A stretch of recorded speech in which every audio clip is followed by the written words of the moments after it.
तो हेलो मेरे प्यारे प्यारे छात्रों और छात्राओं, कैसे हो आप सब और कैसी चल रही है आप सभी के बोर्ड एग्जाम की तैयारी। आई होप कि आप सभी बहुत अच्छे होंगे और अपने बोर्ड एग्जाम की तैयारी भी बहुत ही शानदार तरीके से कर रहे होंगे।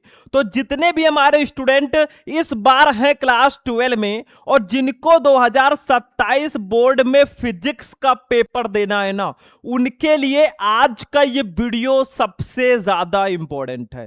पूरे फिजिक्स का ये अब तक का सबसे इंपॉर्टेंट वीडियो है, क्योंकि इस वीडियो में मैं आपके लिए लेकर आया हूं क्लास 12 फिजिक्स के उन मोस्ट इंपॉर्टेंट टॉपिक्स को ना, जो आपके बोर्ड एग्जाम में लगभग हर साल पूछे जाते हैं।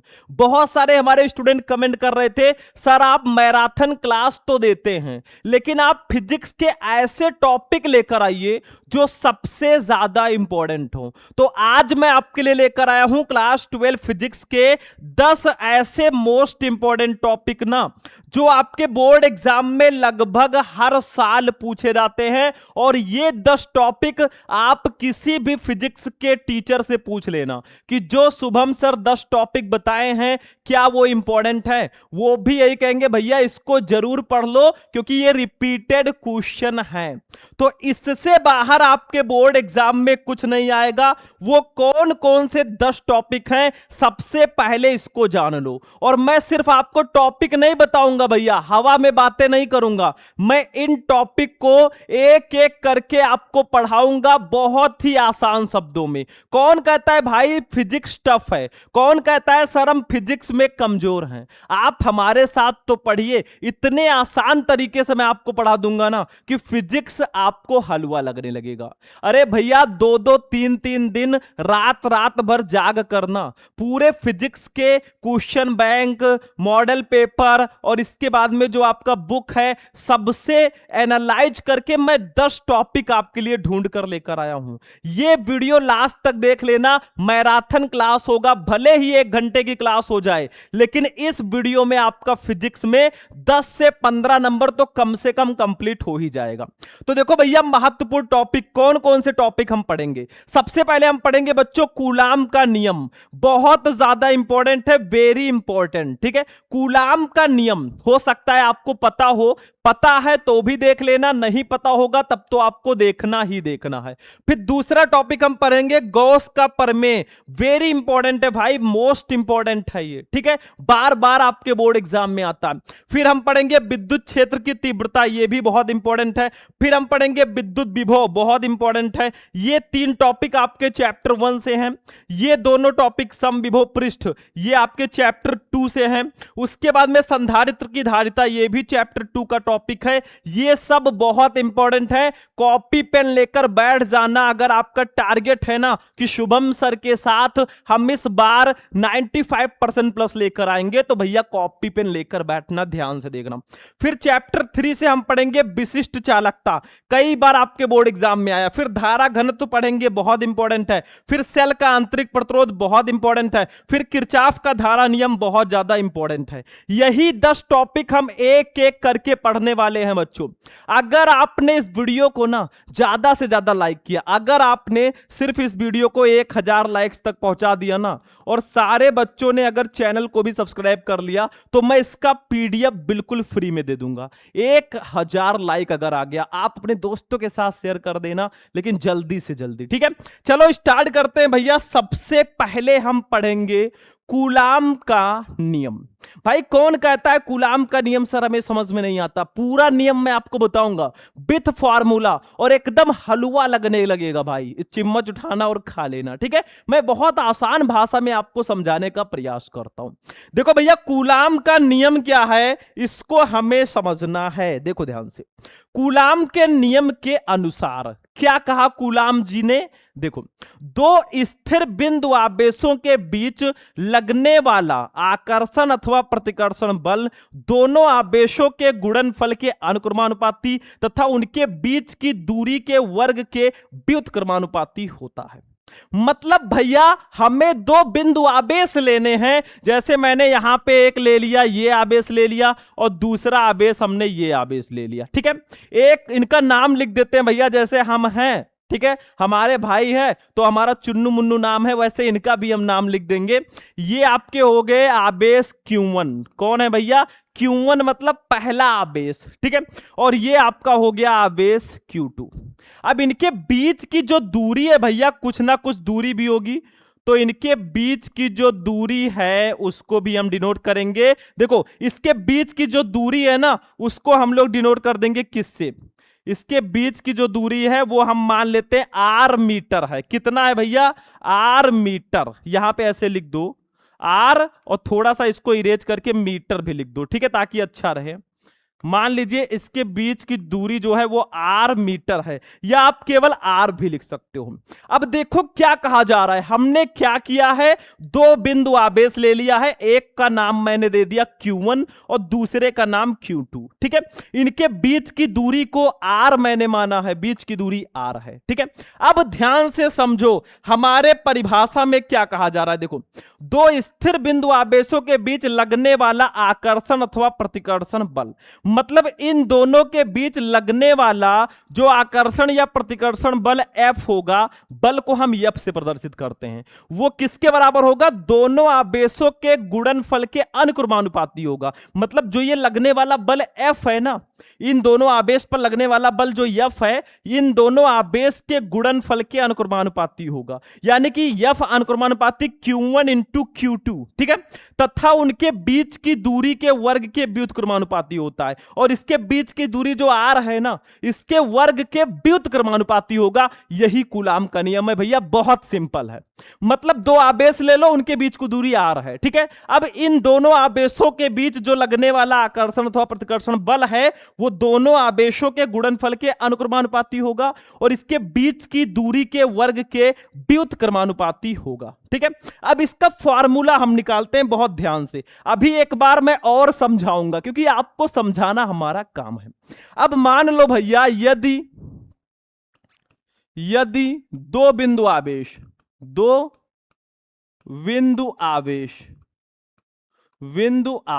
मतलब दो बिंदु आवेश आपके हैं Q1 व Q2, ठीक है। यदि दो बिंदु आवेश Q1 व Q2, ठीक है, यदि दो बिंदु आवेश आपके हैं Q1 व Q2 एक दूसरे से वही चीज मैं लिख रहा हूं भैया जो आपको मैंने चित्र में बताया है। यदि दो बिंदु आवेश Q1 व Q2 हैं एक दूसरे से R मीटर की दूरी पर, कितने मीटर की दूरी पर उपस्थित थे ये भैया? R metre. तो R मीटर की, बहुत हलवा है भैया, बस समझो, R मीटर की दूरी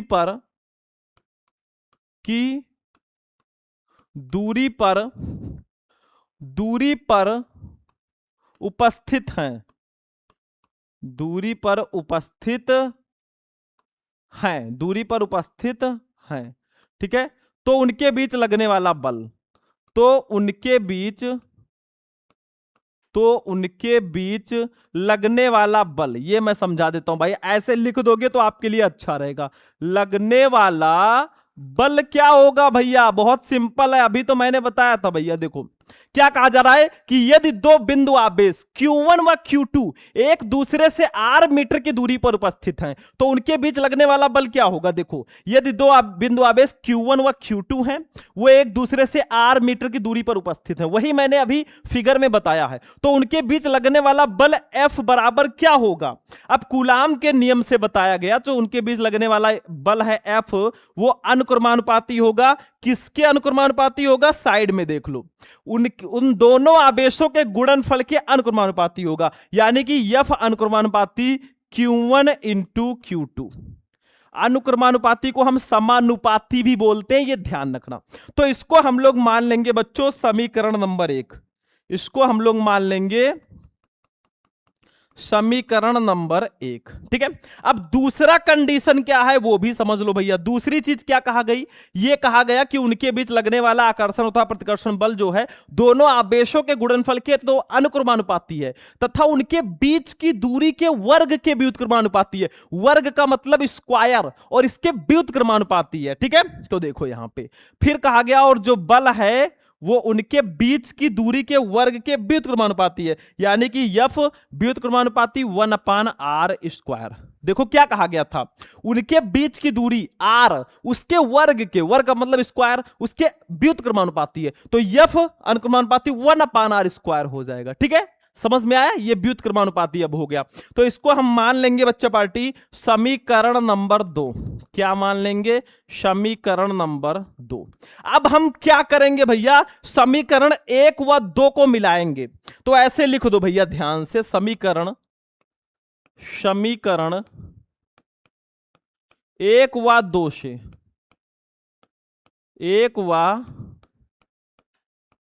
2 से, ठीक है।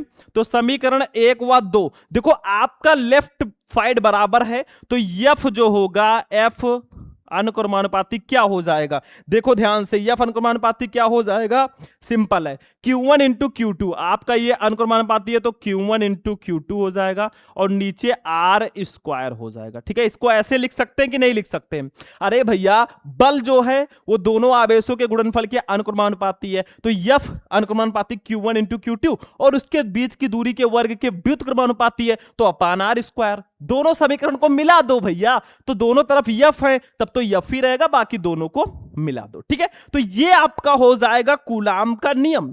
अब क्या करेंगे, इस समानुपाती के चिन्ह को हम हटाएंगे। चलो मैं यहीं पे कर दूं क्या, या उस साइड में चलूं, यहीं पे मैं बता देता हूं आपको, ध्यान से समझना, या इस साइड में भी जगह शायद है, चलो ठीक है। यहां पे हम क्या करेंगे, इसी साइड में आपको समझा देते हैं, अच्छे से समझ लेना, कुछ करना नहीं है। यहां पे हम समानुपाती के चिन्ह को हटा देंगे। ठीक है, तो इस साइड में देखो यफ अब यहां पे बराबर लग जाएगा। अब जब हम अनुक्रमानुपाती के चिन्ह को हटाएंगे ना, तो हमारा फॉर्मूला हो जाएगा, यहां पे एक नियतांक जुड़ जाएगा, K into Q1 into Q2 अपान R²। ठीक है, ये हमारा हो जाएगा कूलाम के नियम का फॉर्मूला। लेकिन अभी यहीं पे फॉर्मूला नहीं निकला है, अभी और भी हमें निकालना है, समझाएंगे अभी। देखो, तो ये हमारा फॉर्मूला हो गया बच्चों कूलाम के नियम का, ये तो फॉर्मूला हो गया कूलाम के नियम का। देखो मैंने अनुक्रमानुपाती के चिन्ह को जब हटाएंगे ना, तो एक स्थिरांक जुड़ेगा जो कि K है। अब यहां पे K क्या है, तो K को नाम दे देते हैं, K होगा ना, ये क्या है भैया, इसका नाम लिख देते हैं। ठीक है, ये आपका है अनुक्रमानुपाती नियतांक, अनुक्रमानुपाती, ठीक है, अनुक्रमानुपाती नियतांक है, ये कांस्टेंट है भैया, क्योंकि जब हम किसी भी प्रोपोर्शनल को हटाते हैं ना, किसी भी मतलब अनुक्रमानुपाती के चिन्ह को हटाते हैं, तो यहां पे एक स्थिरांक जुड़ता है, तो ये होगा अनुक्रमानुपाती नियतांक। ठीक है, इतना आप लोग ध्यान में रखना भैया कि के आपका जो है ना वो अनुक्रमानुपाती नियतांक है। ठीक है, तो यहां पे जब हमने इस अनुक्रमानुपाती के चिन्ह को हटाया ना, तो हमारा के अटैच हो गया। अब यहां पे के आपका होगा अनुक्रमानुपाती स्थिरांक या अनुक्रमानुपाती नियतांक आपका होगा। ठीक है, तो के की एक वैल्यू भी होती है, वो भी लिख दो भैया, क्योंकि वैल्यू भी आगे लगानी पड़ेगी आपको, तो 9 गुणे 10 के पावर 9। ठीक है, newton metre square, newton metre square प्रति कूलाम स्क्वायर, प्रति कूलाम स्क्वायर। ठीक है, ये हमारी वैल्यू होगी के की, के इक्वल टू 9 गुणे 10 की पावर 9 न्यूटन मीटर स्क्वायर प्रति कूलाम स्क्वायर, इसकी वैल्यू हो जाएगी। लेकिन एक कंडीशन है भैया, अब मान लो, अब हम अपना मेन फार्मूला निकालते हैं, फार्मूला ये भी वही है, लेकिन अगर मान लो ये जो बिंदु आवेश आपका है ना, ये निर्वात अथवा वायु में स्थित हो, तब जो के स्थान पर हम लिखेंगे ना, वो लिखेंगे 1/4 पाई एप्सिलॉन नॉट, तब हमारा फॉर्मूला थोड़ी दूसरी तरह से होगा। तो अब हम इस साइड में एक और फॉर्मूला निकालेंगे। देखो ध्यान से आप लोग लिखो, यहां पे ध्यान से लिखना, यदि बिंदु आवेश, यदि बिंदु आवेश, बिंदु आवेश निर्वात अथवा वायु, ऐसे लिखो, निर्वात अथवा वायु, अथवा वायु में, वायु में स्थित हो, स्थित हो, तो के जगह पर, यानी कि अनुक्रमानुपाती नियतांक जो के है, के स्थान पर, तो के स्थान पर के स्थान पर 1/4 pi epsilon not 1/4 pi epsilon not लिखा जाता है। ठीक है, लिखा जाता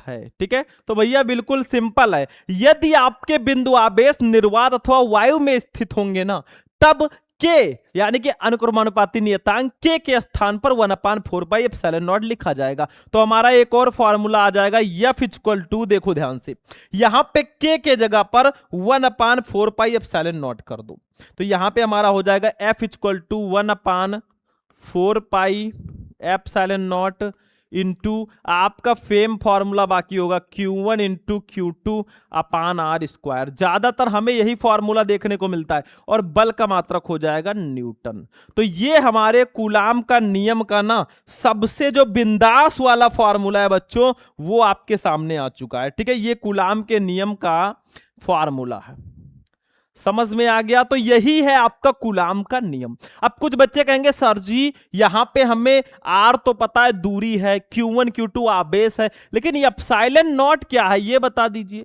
तो ये एप्सिलॉन नॉट है बच्चों निर्वात की वैद्युतशीलता, निर्वात की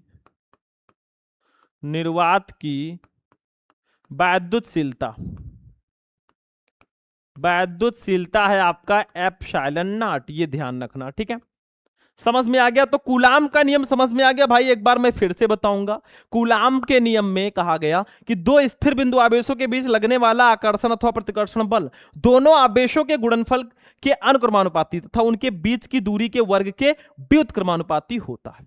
यानी कि दो आवेश हमने ले लिए, इनके बीच की दूरी r है। अब इनके बीच जो लगने वाला बल होगा वो F होगा, वो दोनों आवेशों के गुणनफल के अनुक्रमानुपाती है।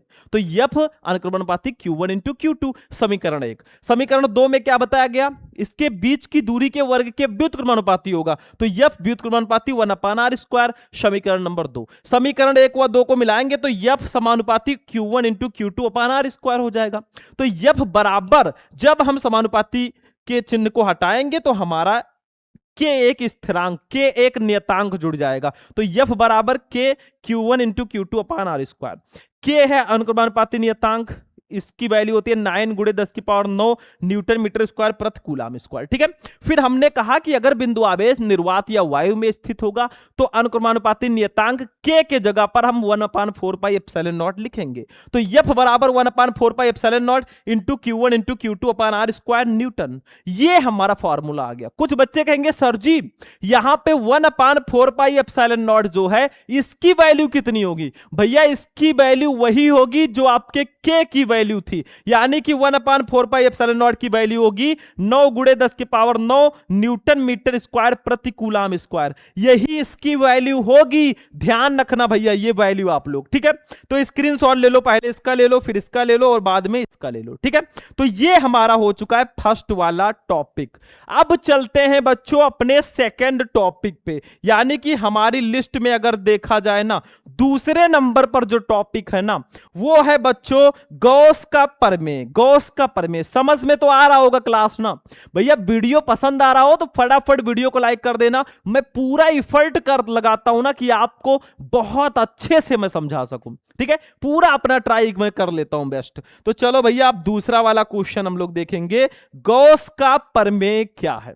देखो भाई मैं आपको इस वीडियो में नियम बताऊंगा कि आखिर नियम है क्या, गॉस का प्रमेय है क्या, उसको प्रूफ करना मैं नहीं बताऊंगा, वो तो पूरा डेरिवेशन है। वो कब आएगा, जब आप लोग कमेंट करोगे सर डेरिवेशन पर वीडियो बनाइए या लॉन्ग क्वेश्चन, जो भी आपको क्लास चाहिए ना फटाफट कमेंट कर दिया करो भैया, कमेंट बॉक्स आपके लिए ही है। चलो दूसरा, गॉस का प्रमेय क्या है, बहुत सिंपल भाषा में मैं समझा देता हूं। देखो ध्यान से क्या कहा गया, किसी बंद पृष्ठ से गुजरने वाला विद्युत फ्लक्स उस पृष्ठ द्वारा परिबद्ध कुल आवेश का 1/ε0 गुना होता है। मतलब किसी बंद पृष्ठ से गुजरने वाला विद्युत फ्लक्स को हम डिनोट करते हैं φe से, ये किसके बराबर होता है? देखो, वैद्युत फ्लक्स उस पृष्ठ द्वारा परिबद्ध कुल आवेश का, यानी कि कुल आवेश Q का 1/ε0 गुना होता है। यही है बच्चों आपके गॉस का प्रमेय। यानी कि किसी बंद पृष्ठ से गुजरने वाला वैद्युत फ्लक्स फाई ई उस पृष्ठ द्वारा परिबद्ध कुल आवेश Q का 1/ε0 गुना होता है। तो ये हमारे गॉस का प्रमेय है। इसको ऐसे भी लिख सकते हैं, phi E is equal to हो जाएगा, अरे Q का 1 से गुणा करोगे तो आपका Q ही आएगा, तो Q/ε0। ये है भैया गॉस का प्रमेय। ठीक है, इसका भैया पूरा आप लोग इसको नोट कर लो। ठीक, बाकी आपको पता ही है, फाई ई है विद्युत फ्लक्स, क्यों है आवेश, और ये ε0 अभी मैंने बताया था निर्वात की वैद्युतशीलता है। ठीक है, तो गॉस का प्रमेय समझ में आ गया। ये मैंने नियम आपको तो बता दिया भाई, लेकिन डेरिवेशन पर भी मैं वीडियो लाऊंगा। अभी मैं ऐसे ऐसे टॉपिक आपको बता रहा हूं ना जो बहुत ज्यादा इंपॉर्टेंट है, और जो भैया बड़े बड़े डेरिवेशन है ना उनको भी मैं कराऊंगा। लेकिन आप लोग बस कमेंट तो करो कि सर हमें उस पर भी क्लास चाहिए, वो भी मैं ले आऊंगा। चलो भैया आप तीसरे टॉपिक पे चलेंगे, स्क्रीनशॉट ले लो। हमारे लिस्ट में तीसरा टॉपिक है बच्चों विद्युत क्षेत्र की तीव्रता। What is intensity of electric field. बहुत इंपॉर्टेंट है भाई, विद्युत क्षेत्र की तीव्रता आपके बोर्ड एग्जाम में पूछा ही पूछा जाता है। ये अति लघुत्तरीय में भी आता है, लघुत्तरीय में भी ये पूछा जाता है। कूलाम का नियम तो आपका लघुत्तरीय में आता ही आता है। ठीक है, तो ये ध्यान रखना। चलो भैया तीसरे वाले टॉपिक पे आ जाओ बच्चों, विद्युत क्षेत्र की तीव्रता। चलो इसको भी समझ लेते हैं, बहुत प्यार से समझेंगे क्योंकि इंपॉर्टेंट बहुत है। देखो, वैद्युत क्षेत्र में किसी बिंदु पर रखे परीक्षण आवेश पर लगने वाले बल तथा परीक्षण आवेश के मान की निष्पत्ति को उस बिंदु पर विद्युत क्षेत्र की तीव्रता ई वेक्टर कहते हैं। मतलब विद्युत क्षेत्र की तीव्रता को ना हम ई से प्रदर्शित करते हैं। अगर वेक्टर रूप में देखें तो ई वेक्टर आपका है। ठीक है, तो क्या कहा गया देखो ध्यान से, विद्युत क्षेत्र की तीव्रता आपकी जो है ई वेक्टर, वो आखिर है क्या? देखो ध्यान से, वेक्टर का मतलब सदिश रूप में मैं बता रहा हूं। देखो, वैद्युत क्षेत्र में स्थित, बहुत ध्यान से समझना, मैं फॉर्मूला बता दूंगा। वैद्युत क्षेत्र में स्थित किसी बिंदु पर रखे परीक्षण आवेश पर लगने वाले बल, यानी कि एफ, लगने वाला जो बल होगा वो एफ वेक्टर होगा, या एफ लिख दीजिए। ठीक है, अगर वेक्टर रूप में लिखेंगे तो एफ वेक्टर, लगने वाला बल तथा परीक्षण आवेश जो आपका है उसी के मान की निष्पत्ति को, निष्पत्ति का मतलब होता है अनुपात, तो अपान हो जाएगा क्यू नॉट। क्यू नॉट है परीक्षण आवेश। ठीक है, इसी की निष्पत्ति को उस बिंदु पर वैद्युत क्षेत्र की तीव्रता ई कहते हैं, यानी कि E is equal to F upon Q naught. ठीक है, ये हमारा फॉर्मूला निकल कर आ जाएगा बच्चा पार्टी विद्युत क्षेत्र की तीव्रता का, E is equal to F upon Q naught. या इसको ऐसे भी लिख सकते हैं भैया, अगर वेक्टर रूप में हम ना लिखें ना तो इसको ऐसे भी लिख सकते हैं, E is equal to F upon Q naught. क्या लिख सकते हैं? F upon Q naught. ऐसे भी लिख सकते हैं भाई, वेक्टर रूप में अगर नहीं लिखेंगे तब मैं बात कर रहा हूं। ठीक है, ये भी आपका फॉर्मूला सेम ही है। ठीक, तो ये समझ में आ गया विद्युत क्षेत्र की तीव्रता क्या होती है। मतलब विद्युत क्षेत्र में रखे किसी बिंदु आवेश पर, किसी बिंदु रखे परीक्षण आवेश पर लगने वाला बल जो एफ होगा और उस परीक्षण आवेश क्यू नॉट, उसी के अनुपात को ही हम विद्युत क्षेत्र की तीव्रता ई कहते हैं। मतलब जो परीक्षण आवेश रखा है ना उस पर लगने वाला बल जो एफ है और जो परीक्षण आवेश रखा है उसी के अनुपात को ही हम विद्युत क्षेत्र की तीव्रता कहते हैं। तो E बराबर एफ अपान क्यू नॉट। ठीक है बच्चों, अब आप लोग कहेंगे सर जी E आपका विद्युत क्षेत्र की तीव्रता है, F है बल, क्यू नॉट क्या है भैया? क्यू नॉट है परीक्षण आवेश। क्यू नॉट क्या है मैं बता देता हूं, परीक्षण आवेश। आवेश को क्यू से डिनोट करते हैं। अब चूंकि ये आपका परीक्षण आवेश है, परीक्षण आवेश का मतलब जिससे हम परीक्षण ले सकें, टेस्ट, तो ये परीक्षण आवेश है। ठीक है बच्चे, बड़ी परीक्षण आवेश है। अब कुछ बच्चे कहेंगे सर जी अगर इसका मात्रक भी बता देते तो बड़ा मजा आ जाता। सर जी मात्रक क्या होगा हमारे विद्युत क्षेत्र की तीव्रता का? तो मात्रक भी मैं बता देता हूं बहुत सिंपल तरीके से। देखो भैया मात्रक क्या होगा, दिमाग लगाओ, थोड़ा सा दिमाग लगाओ, मात्रक क्या होगा। देखो हम फॉर्मूले से ही मात्रक निकाल लेंगे। फॉर्मूला क्या है? E बराबर F upon Q not. F क्या है? बल है भाई, और बल का मात्रक तो आपका न्यूटन होता ही है। क्या होता है? न्यूटन। और प्रति क्यों आपका क्या है, क्यों है आवेश, तो आवेश का मात्रक हो जाएगा कूलाम, तो न्यूटन प्रति कूलाम जो है बच्चों इसका मात्रक हो जाएगा। ठीक है, ये होगा मात्रक विद्युत क्षेत्र की तीव्रता का। बहुत आसान से शब्दों में बता रहा हूं भाई। अगर अब भी आपको फिजिक्स समझ में नहीं आया ना, तो आखिर कब आएगा, कब आएगा वो दिन भैया जब आपको समझ में आए। क्योंकि इतने आसान तरीके से अगर नहीं समझ सके ना, तो फिर भाई भूल जाओ। ठीक है, तो मेहनत करो। अब देखो कुछ बच्चे कहेंगे सर जी बीमा भी बता देते, बीमा क्या होगा इसका। ठीक है, तो विमा, विमा यानी कि विमीय सूत्र, डायमेंशनल फॉर्मूला, तो ये आपका होगा बच्चों, मैं ऐसे बता दे रहा हूं, M L T minus three A minus one. ठीक है, M L T minus three A minus one, ये हो जाएगी इसकी विमा। अब कुछ बच्चे कहेंगे सर जी ऐसे आपने बीमा तो बता दिया, लेकिन ये बीमा आया कहां से वो भी बता दीजिए। देखो आपके बोर्ड एग्जाम में जितना आएगा उतना ही आप लिखना। आप परिभाषा लिख देना, फॉर्मूला लिख देना, मात्रक लिख देना।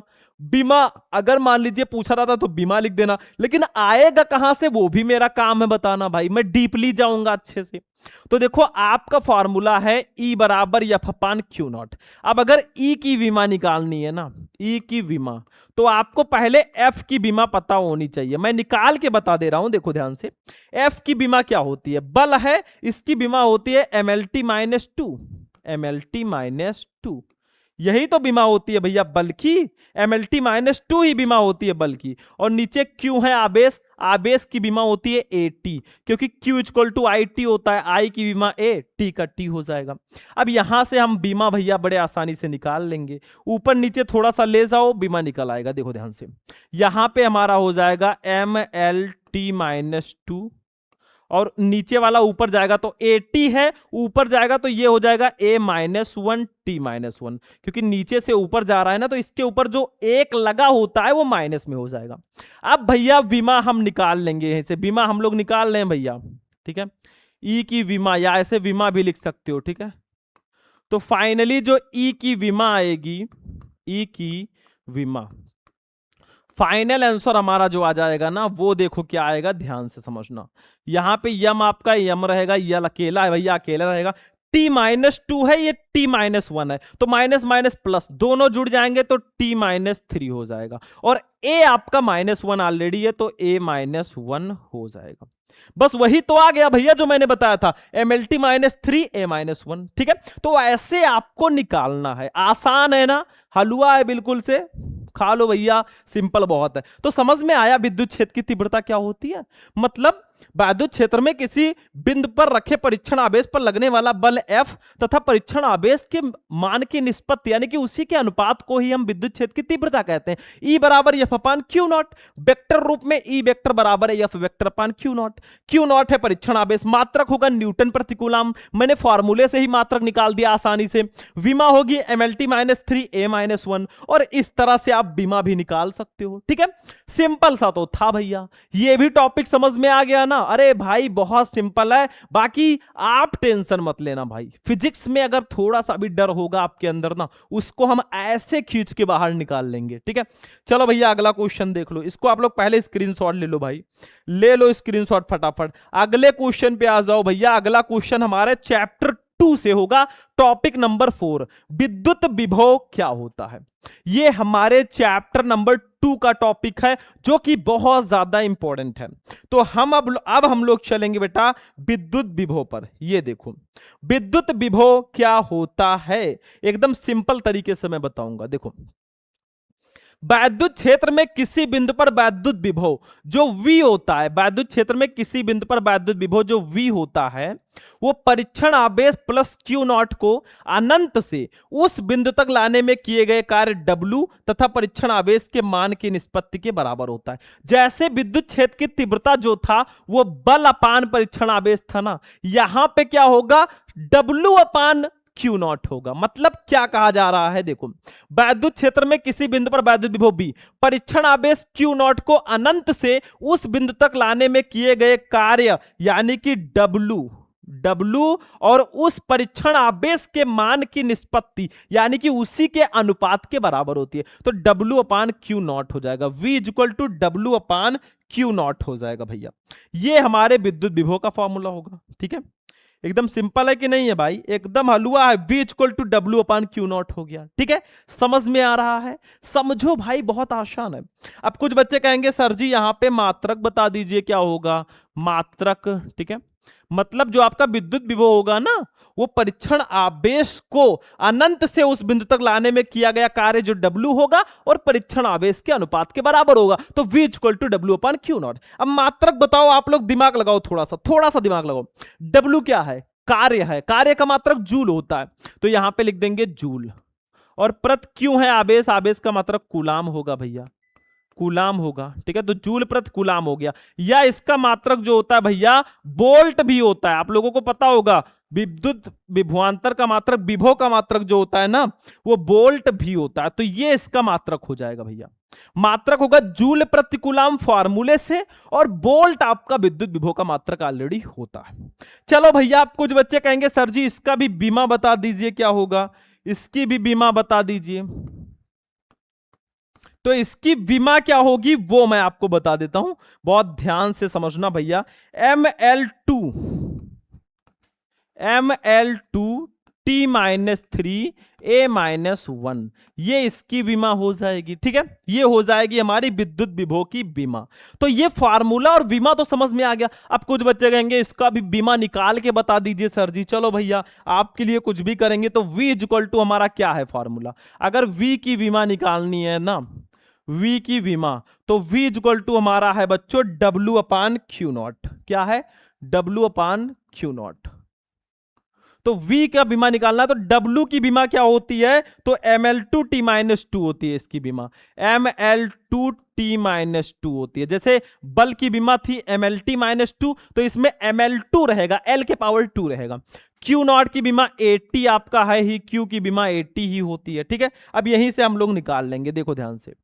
हम लिखेंगे ML2 T-2, ठीक है, और इधर लिख देंगे 80 आपका हो जाएगा A-1 और T-1। ठीक है, मतलब ऊपर जाएगा तो माइनस में हो जाएगा। ठीक है, अब बीमा हमारी आ गई भैया। यहां पे लिखेंगे V की बीमा लास्ट में, V की बीमा।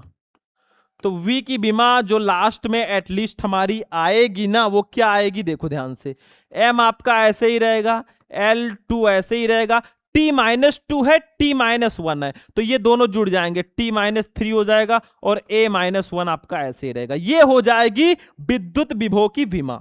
भाई मैं निकाल के बता रहा हूं, ऐसे निकालने की कोई खास जरूरत नहीं पड़ती है, लेकिन मैं बता दे रहा हूं कि W की विमा ये होती है ML2 T-2, Q नॉट की विमा 80 होती है। बस हो गया, निकल गया। ठीक है, तो यही आपकी विमा आ गई। ठीक, तो ये आपका विद्युत विभव है। इसका भी स्क्रीनशॉट ले लीजिए, फिर अगले टॉपिक पे चलेंगे। चलो स्क्रीनशॉट लो। चलो भैया, एक और टॉपिक है हमारे चैप्टर 2 का ही, यानी कि अपने टॉपर लिस्ट की बात करें ना, तो हमारा अगला टॉपिक है समविभव पृष्ठ। ये भी चैप्टर 2 का ही टॉपिक है। तो चलो भैया, अब हम लोग चलेंगे समविभव पृष्ठ पे। नाम में ही आप परिभाषा समझ सकते हो। समविभव मतलब समान विभव। ठीक है, सम का मतलब समान विभव। तो देखो, इसका डेफिनेशन पूछा जाता है, 1 नंबर में ज्यादातर ये आता है, देखो वो भी समझ लो। किसी वैद्युत क्षेत्र में खींचा गया वो पृष्ठ जिस पर स्थित सभी बिंदुओं पर वैद्युत विभव बराबर हो, समविभव पृष्ठ कहलाता है। मतलब किसी विद्युत क्षेत्र में खींचा गया वो पृष्ठ जिस पर स्थित सभी बिंदुओं पर, इस पर जितने भी बिंदु होंगे ना, सभी बिंदुओं पर विद्युत विभव जो होगी वो बराबर होगी बेटा, वही आपकी समविभव पृष्ठ होगी। ठीक है, तो समझ में आ गया। किसी वैद्युत क्षेत्र में खींचा गया वो पृष्ठ जिस पर स्थित सभी बिंदुओं पर विद्युत विभव बराबर हो, समविभव पृष्ठ कहलाता है। मतलब जिस पर स्थित सभी बिंदुओं पर विद्युत विभव समान हो या बराबर हो। बहुत सिंपल है, समझ में आ गया होगा, बस इतना ही समझना है। चलो इसका भी स्क्रीनशॉट ले लो। अब अगले टॉपिक पे हम आ चुके हैं बच्चों, वो है संधारित्र की धारिता। हमारा जो नेक्स्ट टॉपिक है बच्चों, इसी लिस्ट को हम देखते हुए चलेंगे। 6 नंबर टॉपिक है संधारित्र की धारिता। बहुत ज्यादा इंपॉर्टेंट है ये टॉपिक भाई, तो चलो इसको भी समझ लेते हैं। संधारित्र की धारिता क्या होती है यहां पे समझेंगे। ठीक है, सिंपल सा है, कुछ करना हमें है नहीं, संधारित्र की धारिता ही तो निकालनी है। तो देखो भैया, ये क्या होती है, चैप्टर 2 का ही टॉपिक है, बहुत ध्यान से समझो।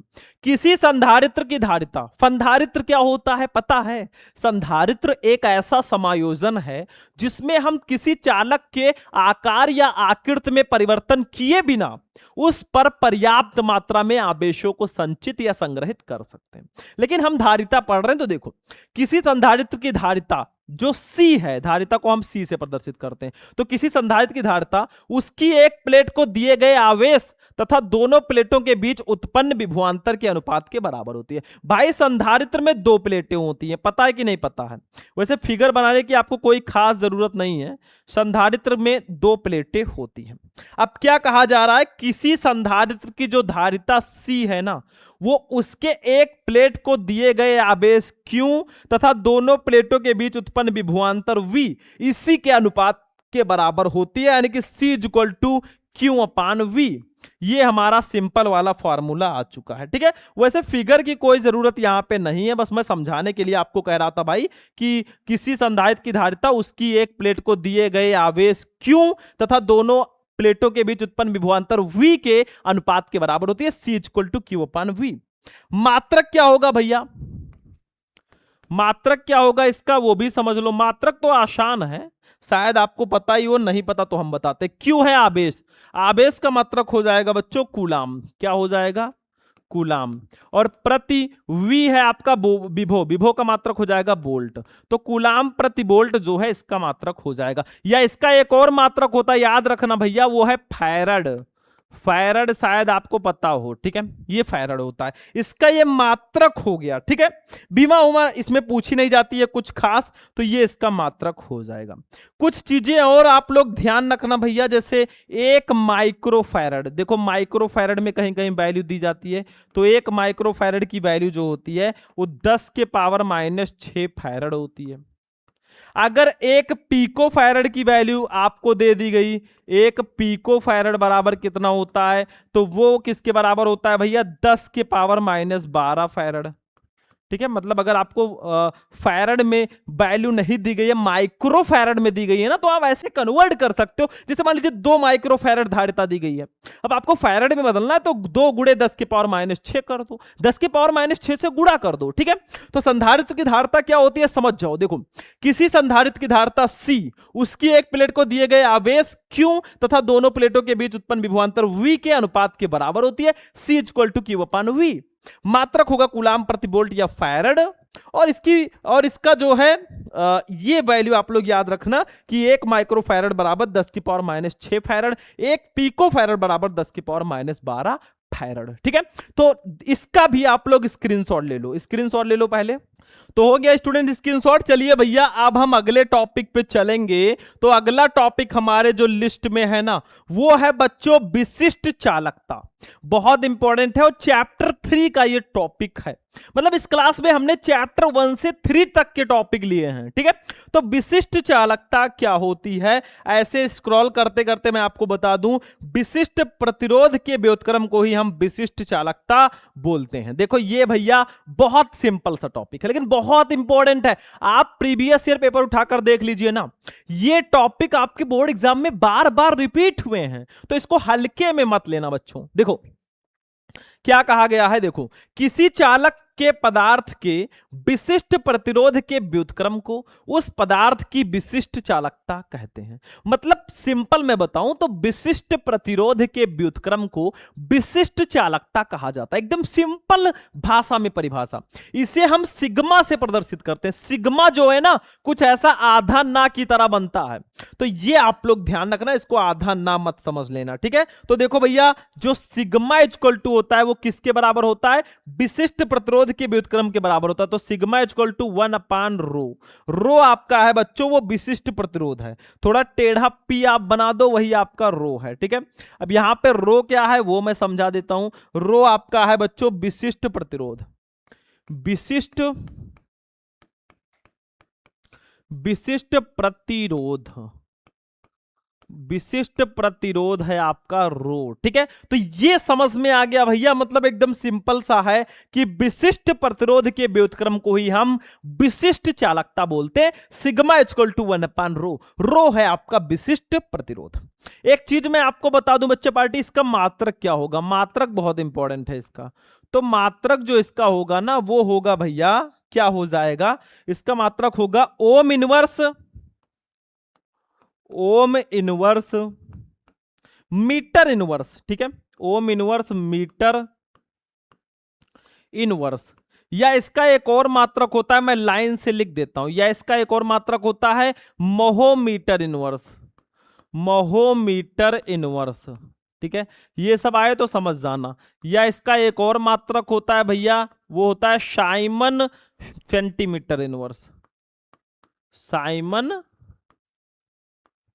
सेंटीमीटर इनवर्स, या साइमन मीटर इनवर्स भी लिख सकते हैं, कोई दिक्कत नहीं है। सेंटीमीटर जो है मीटर का छोटा मात्रक है, तो इसका मात्रक होता है ओम इनवर्स मीटर इनवर्स, या इसको ओम इनवर्स सेंटीमीटर इनवर्स भी लिख सकते हैं, या महोमीटर इनवर्स, महो सेंटीमीटर इनवर्स भी लिख सकते हैं, क्योंकि सेंटीमीटर मीटर का छोटा वैल्यू है। फिर इसको साइमन सेंटीमीटर इनवर्स भी लिख सकते हैं। लेकिन कुछ बच्चे कहेंगे सर जी यहां पे मात्रक ओम इनवर्स मीटर इनवर्स कैसे आया, तो मैं एक आपको बता देता हूं डिटेल में। देखो सिग्मा इक्वल टू होता है बेटा 1/रो, अभी मैंने बताया विशिष्ट प्रतिरोध के व्युत्क्रम को विशिष्ट चालकता कहते हैं, ये फॉर्मूला आपका होता है। अब यहां पे जो रो है ना विशिष्ट प्रतिरोध, इसका जो वैल्यू होता है ना वो होता है R इंटू A/L, ये होता है विशिष्ट प्रतिरोध का फॉर्मूला। ठीक है, अब R आपका प्रतिरोध है, प्रतिरोध का मात्रक हो गया ओम, ए आपका क्षेत्रफल है, क्षेत्रफल का मात्रक हो गया मीटर स्क्वायर, और नीचे आपका लंबाई है एल, उसका मात्रक मीटर हो गया। तो देखो यहां पे सिंपल सिंपल बच्चों, मीटर स्क्वायर से मीटर कैंसिल हो गया, तो हमारे रो का जो मात्रक आ गया, रो का मात्रक, रो का मात्रक ये आ गया भैया ओम मीटर। कितना आ गया बच्चों, ओम मीटर, ओम मीटर इसका मात्रक आ चुका है। ठीक है, ये आ गया भैया। ठीक, अब आपका मैंने आपको सिंपली बताया कि सिग्मा इक्वल टू 1/रो होता है, मैं इधर थोड़ा और समझाऊंगा। सिग्मा इक्वल टू होता है 1/रो।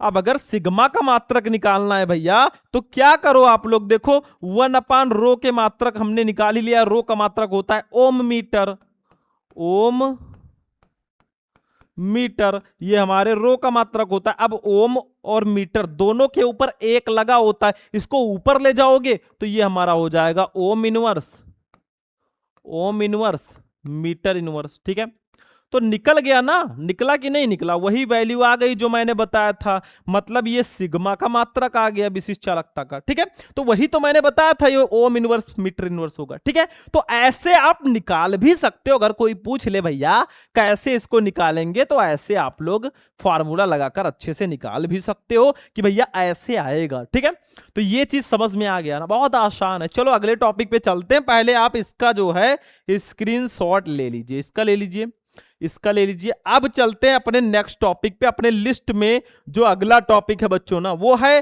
धारा घनत्व। भैया करंट डेंसिटी क्या होता है, व्हाट इज करंट डेंसिटी, धारा घनत्व क्या होता है। तो भैया ये भी सिंपल सा है, ये जो है लघुत्तरीय प्रश्नों में बहुत ज्यादा आता है भाई। धारा घनत्व क्या है, लघुत्तरीय प्रश्नों में बहुत ज्यादा आता है, तो मैं समझा देता हूं, सिंपल है। देखो किसी चालक में किसी बिंदु पर प्रति एकांक क्षेत्रफल से अभिलंबोत गुजरने वाली धारा को उस बिंदु पर धारा घनत्व कहते हैं। मतलब किसी चालक में किसी बिंदु पर प्रति एकांक क्षेत्रफल ए से अभिलंबोत गुजरने वाली धारा आई को उस बिंदु पर धारा घनत्व कहते हैं, इसे जे से प्रदर्शित करते हैं। मान लीजिए यदि किसी चालक में प्रवाहित धारा आई चालक के अनुप्रस्थ क्षेत्रफल ए पर एक समान रूप से वितरित हो, तब उस क्षेत्रफल में से किसी बिंदु, उस क्षेत्रफल के किसी बिंदु पर धारा घनत्व जो जे होगा वो बराबर होगा, धारा घनत्व को हम जे से प्रदर्शित करते हैं। जे इक्वल टू क्या होगा, आप परिभाषा से समझो, किसी चालक में किसी बिंदु पर प्रति एकांक क्षेत्रफल ए से अभिलंबोत गुजरने वाली धारा आई को उस बिंदु पर धारा घनत्व कहते हैं, यानी कि जे इक्वल टू आई अपान ए, आई अपान ए, यही आपका फॉर्मूला, यही धारा घनत्व का फॉर्मूला हो जाएगा। ठीक है, समझ में आया, जे इक्वल टू आई अपान ए, यही इसका फॉर्मूला है। ठीक है, यदि किसी चालक में प्रवाहित धारा आई चालक के अनुप्रस्थ क्षेत्रफल ए पर एक समान रूप से वितरित हो, तब उस क्षेत्रफल के किसी बिंदु पर धारा घनत्व तो J इक्वल टू आई अपन ए होगा। और मात्रक इसका बताओ बच्चों पार्टी, मात्रक क्या होगा ये भी पूछा जाता है, तो मात्रक समझ जाओ, थोड़ा सा दिमाग लगा लो। मात्रक इसका क्या होगा, आई है धारा, धारा का मात्रक हो जाएगा एम्पियर, एम्पियर, और प्रति ए है क्षेत्रफल, क्षेत्रफल का मात्रक मीटर स्क्वायर, तो एम्पियर प्रति मीटर स्क्वायर होगा। सिंपल सा है। कोई पूछ ले दादा विमा क्या होती है बच्चों, विमा what the dimensional formula of current density, तो विमा भी बता दो आंख बंद करके कि सर जी इसकी जो विमा होगी ना वो AL-2 होगी, AL-2, या इसको ऐसे भी लिख सकते हैं अगर हम पूरा लिखें तो M0 L-2 T0 A-1, ठीक है A1, तो ये ऐसे भी लिख सकते हैं, मतलब AL-2 क्यों होगा इसका बीमा। देखो भैया आई है धारा, धारा की बीमा A होती है, तो A हो गया, A है क्षेत्रफल, क्षेत्रफल का बीमा A L स्क्वायर होता है, L2 होता है, तो L2 ऊपर जाएगा, तो AL-2 हो जाएगा। सिंपल सा है, तो इसका भी स्क्रीनशॉट ले लो, तुरंत स्क्रीनशॉट लो, फिर हम अगले टॉपिक पे चलेंगे। ठीक है, हो गया स्क्रीनशॉट। चलो भैया अब हम चलेंगे अपने अगले टॉपिक पे।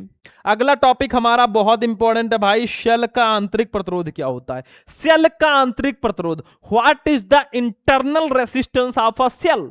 चलो भाई इसको भी जान लेते हैं, समझा करो बच्चों, अभी तो मापी है मुट्ठी भर जमी हमने, अभी तो पूरा आसमान बाकी है भाई, बहुत अच्छी अच्छी क्लासेज आएंगी, अभी तो ट्रेलर है मेरे भाई, पिक्चर अभी बाकी है मेरे दोस्त। चलो भैया सेल का आंतरिक प्रतिरोध क्या होता है, एकदम आसान से शब्दों में मैं बयां करूंगा। देखो इसकी परिभाषा पूछी जाती है, परिभाषा समझो भाई, और कोई जड़ी बूटी नहीं है कि मैं दे दूंगा, बस समझाने का प्रयास करूंगा। देखो जब किसी सेल की प्लेटों को तार द्वारा जोड़ देते हैं तो तार में विद्युत धारा सेल की धन प्लेट से ऋण प्लेट की ओर तथा सेल के भीतर उसके घोल में ऋण प्लेट से धन प्लेट की ओर बहती है। मतलब जब किसी सेल की प्लेट को आप तार द्वारा जोड़ोगे ना तो तार में विद्युत धारा सेल की धन प्लेट से ऋण प्लेट की ओर बहेगी और सेल के अंदर उसके घोल में ऋण प्लेट से धन प्लेट की ओर बहेगी, उल्टा।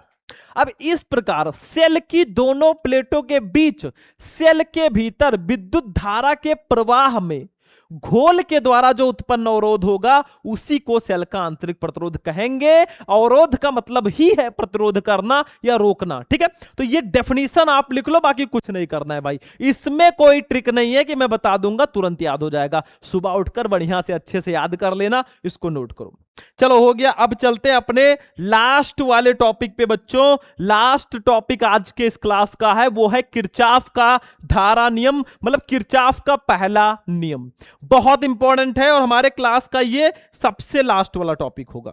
तो भैया किरचॉफ का धारा नियम क्या बोलता है, काफी इंपॉर्टेंट है। किरचॉफ का नियम 5 नंबर 3 नंबर सब में ये आता है। अब ये तो एक ही नियम में बता रहा हूं, 2 नियम है किरचॉफ के। तो किरचॉफ का धारा नियम देखो, किसी दिष्ट धारा वैद्युत परिपथ की किसी संधि पर मिलने वाली समस्त धाराओं का बीजगणितीय योग शून्य होता है। मतलब मेरे भाई ये कोई संधि है और इस पर आपकी कई धाराएं जो हैं आकर मिल रही हैं। ये पहली धारा हो गई, ये आपकी धारा हो गई, ये धारा हो गई, ये धारा हो गई और ये धारा हो गई, ठीक है। अब देखो भैया इसमें डिफरेंस क्या है, ध्यान से समझना।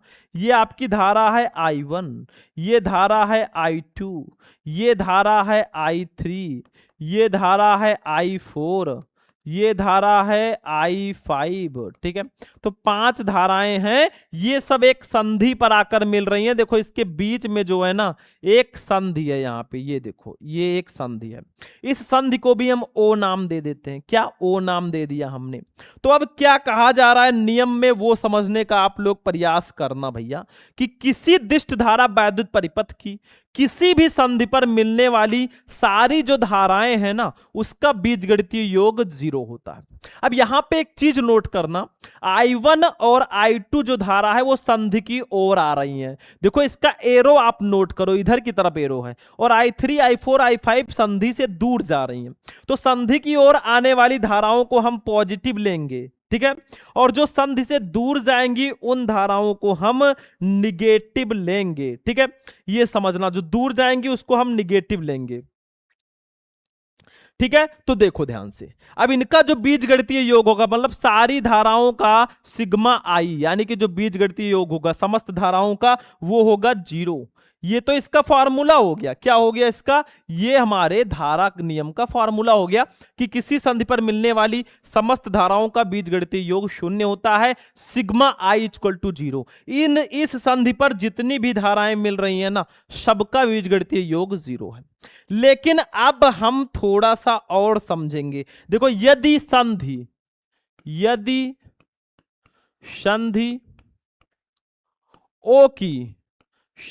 ओ की ओर आने वाली धाराएं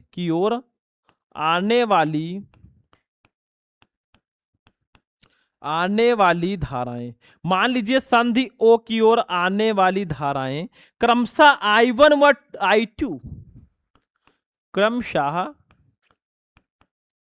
संधि की ओर जो आ रही है वो I1 व I2 हैं, हैं तथा संधि से दूर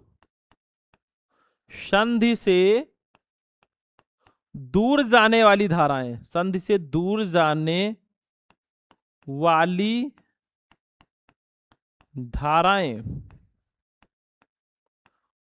धाराएं, ठीक है, संधि से दूर जाने वाली जो धाराएं हैं वो I3, I4 व I5 हैं। अगर ये सब I3, I4, I5 हैं तो संधि के नियम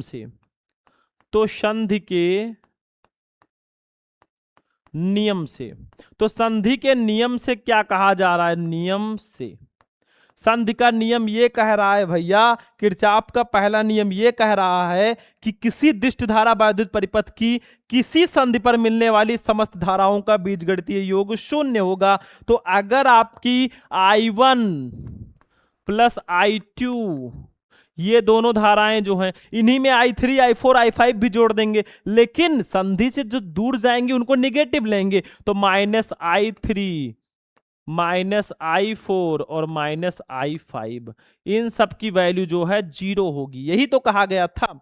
अब अगर इस फॉर्मूले को हम लिखें, संधि के नियम वाले फॉर्मूले को, फाइनली ना, देखो क्या कहा गया संधि के नियम से कि समस्त धाराओं का बीजगणितीय योग 0 होगा। तो हमने I1, I2, I3, I4, I5 सबको जोड़ दिया है, लेकिन चूंकि जो संधि से दूर जा रही है ना I3, I4, I5, वो निगेटिव होती हैं, तो इसीलिए भैया हमने क्या किया है, इनको निगेटिव कर दिया। ठीक है, प्लस माइनस माइनस हो जाएगा।